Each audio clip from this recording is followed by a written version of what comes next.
మరొకసారి ఏం జరిగిందంటే, ఒక రాజగృహంలో ఎదుగుతున్నాడు ఒక అబ్బాయి. అతను అన్ని విద్యల్లో ప్రవీణుడు. రాజు దగ్గర పనిచేసే వాళ్ళంతా పనులు ఎలా చేస్తున్నారో ఏమిటో చూద్దామని రాజగృహం నుంచి దిగవచ్చాడు.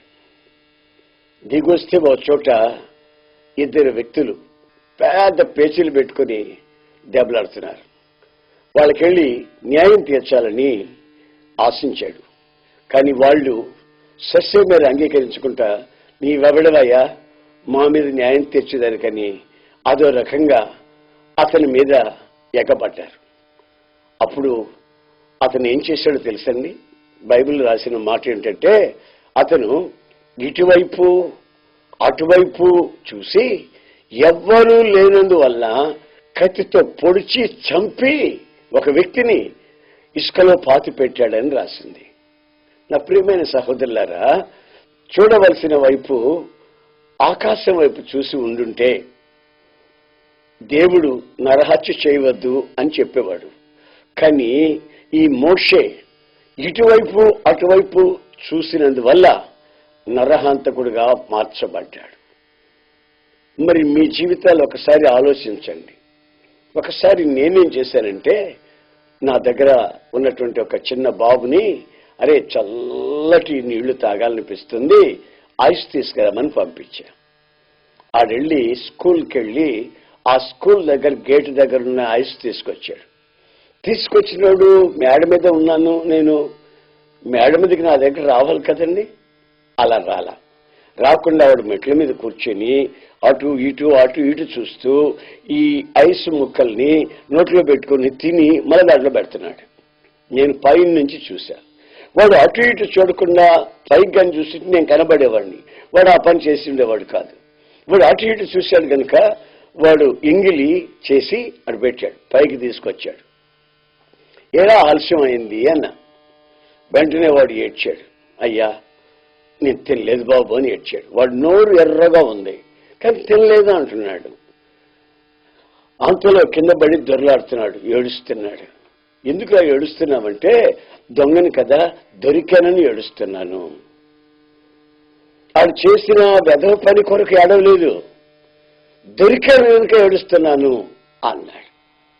ఇలాగే ఈ రోజుల్లో కూడా అనేక మంది జీవితాల్లో పతనావస్థలో ఉండి వాళ్ళ జీవితం నాశనం చేసుకుంటూ ఉండగా ఆ అక్రమాలు బయటపడినప్పుడు ఏడుస్తారు. కానీ నేను అక్రమాలు చేస్తున్నానే, అపవిత్రతలో బ్రతుకుతున్నానే, ఈ బ్రతుకు నుంచి విడిపించబడాలనే పశ్చాత్తాపం మాత్రం కలగకపోవడం శోచనీయం. అయితే మన జీవితంలో మనం చేయాల్సింది ఈ రోజున ఏమిటంటే, ఇటు అటు చూడకుండా మనం పైకి, మన కన్నులు పైకెత్తి చూసినట్లయితే మనం తిన్నగా ప్రభు దగ్గర నుంచి ఆలోచనలు పొంది ఆ విధంగా మన నడక పడక, మన ఆలోచన, మన వ్యక్తిత్వం మలచబడుతుందనే సంగతి వాస్తవం. అందుకే యేసు ప్రభు తనకున్న అలవాటుని మనకు చెప్తున్నాడు, కన్నులు పైకెత్తి చూడండి. ఇక ఆలస్యం లేదు, వెంటనే మీరు కోసుకొని పంటని తిని తృప్తి పొందవచ్చు. మీరు లోటులో బాధల్లో ఉండవలసిన అక్కడేమీ లేదు అని చెప్తున్నాడు. మరొకసారి ఒక స్త్రీ జీవితంలో జరిగిన సంభవాన్ని బైబిల్లో వివరంగా రాయబడి ఉండటం మనం చూస్తాం. తను ఒక వ్యక్తి ద్వారా మోసపోయింది, అక్రమ సంబంధం పెట్టుకుంది, గర్భవతి అయింది, కుమారుని కనింది.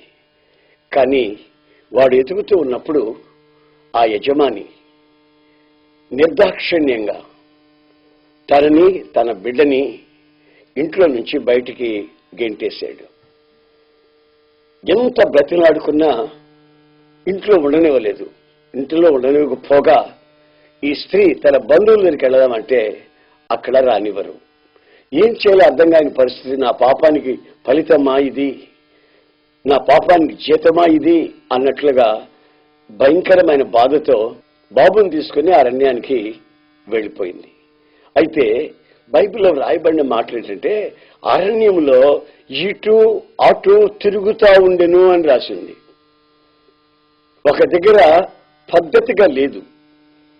ఇటు తిరుగుతుంది, అడు తిరుగుతుంది. తన కళ్ళు ఒక చోట క్రమంగా ఉండవు, మనస్సు కోరినట్లు ప్రవర్తించేది.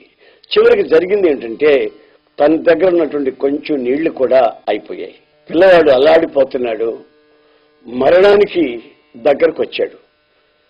తల్లికి ఏం చేయాలో అర్థం కాక వీడి మరణం నేను నా కళ్ళతో చూడకూడదని వాడిని ముళ్ళ పొదల్లోకి విసురు కొట్టి ఎదురుగా కూర్చునింది.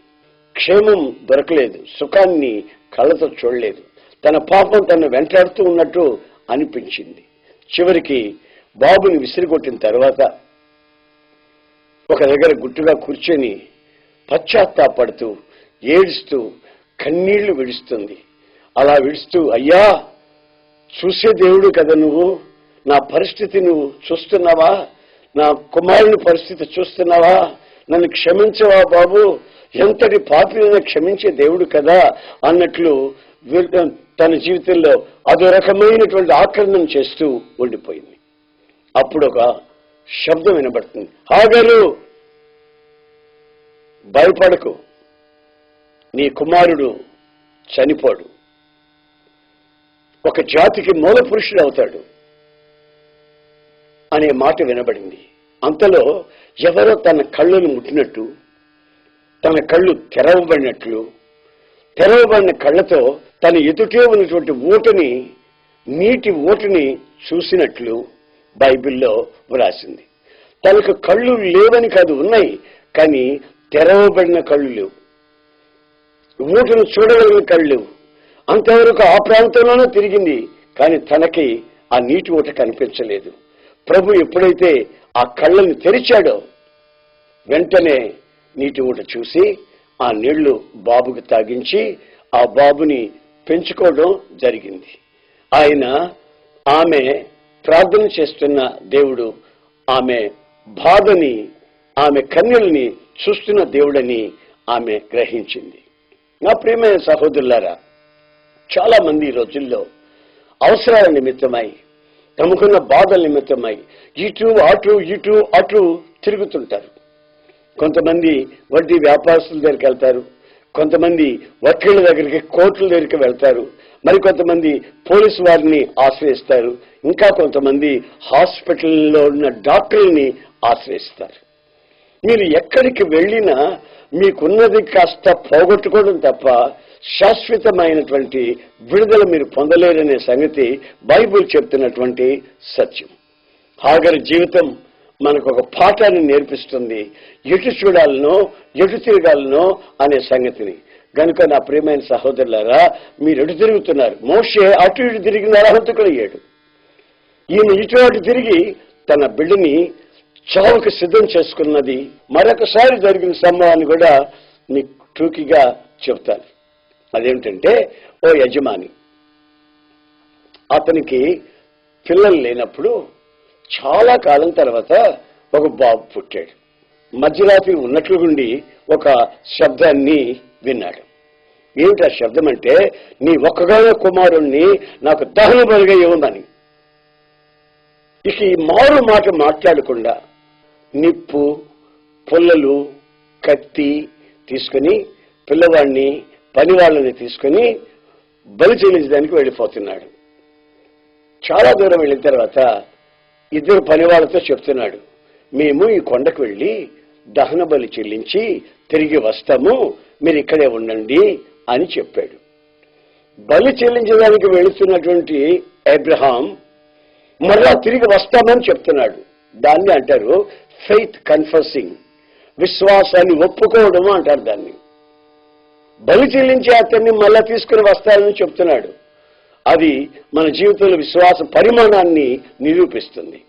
ఇంకా కొంచెం దూరం వెళ్ళిన తర్వాత అసలు బాబు అడిగాడు, నాన్నగారు, నిప్పులు ఉన్నాయి, పుల్లలు ఉన్నాయి, మరి కత్తి కూడా ఉంది, గొర్రె పిల్ల ఎక్కడ నాన్నగారు? అప్పుడు అబ్రహాం అంటాడు, దేవుడు చూసుకుంటాడురా. ఎప్పుడైతే అబ్రహాము నోట దేవుడు చూసుకుంటాడు అనే ఆ పదం వచ్చిందో వెంటనే దేవుడు చూసుకున్నాడు.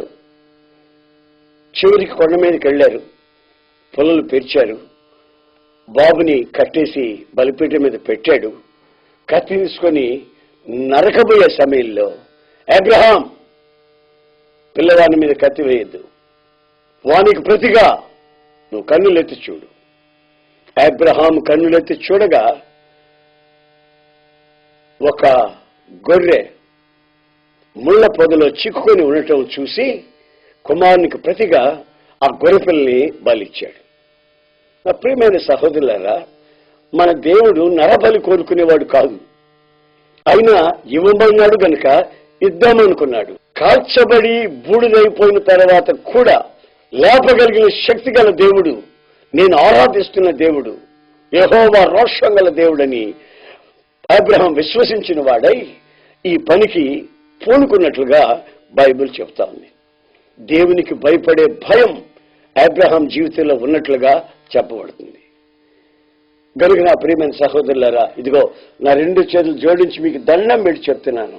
ఇటు అటు చూడడం, ఇటు అటు తిరగడం మాని ఆయన లేఖనాలు, ఆయన వాక్య భాగాలు ఏమైనా ప్రచురిస్తున్నాయో వాటిని చేటుకు నీవు సిద్ధపడిన ఎడల ఆయన నీ జీవితంలో అద్భుతాలు మహత్కారాలు చేటుకు కోరుకుంటున్నాడు. దేవునికి స్తోత్రం కలుగుగాక. మీరు తల వంచితే మీ కొరకు నేను ఒక చిన్న ప్రార్థన చేస్తాను. ప్రేమగల తండ్రి, ప్రభువా నీకు స్తోత్రములు. జీవితంలో గమ్యం లేకుండా ఇటు అటు తిరిగి ఇటు అటు చూసి ఎన్నో చిక్కు సమస్యల్లో ప్రజలు నలిగిపోతూ ఉంటుండగా కన్నులెత్తి మీ వైపు చూడాలని, మీ అలవాటు మా అలవాటుగా మార్చబడాలని మీరు మమ్మల్ని లేఖన భాగాల్లోంచి హెచ్చరించినందుకై స్తోత్రములు చెల్లిస్తున్నాను. ఏ ఒక్కరు కూడా దరిద్రతలోను, అప్పుల బాధలోను, అక్రమాల్లోనూ పడకుండా పవిత్రత కొరకు సమృద్ధిగా నీకు సాక్షిగా బ్రతుకున్నట్లు సహాయం చేయమని, ఏ ఒక్కరు నశించిపోవటం మీకు ఇష్టం లేదు కనుక ప్రతి ఒక్కరిని మీరు బలపరిచి నడిపించమని, ఘనత, మహిమ, ప్రభావాలు మీరు మాత్రమే పొందుకోమని నజరేయుడైన యేసు నామములో అడుగుచున్నాను తండ్రి. ఆమేన్, ఆమేన్.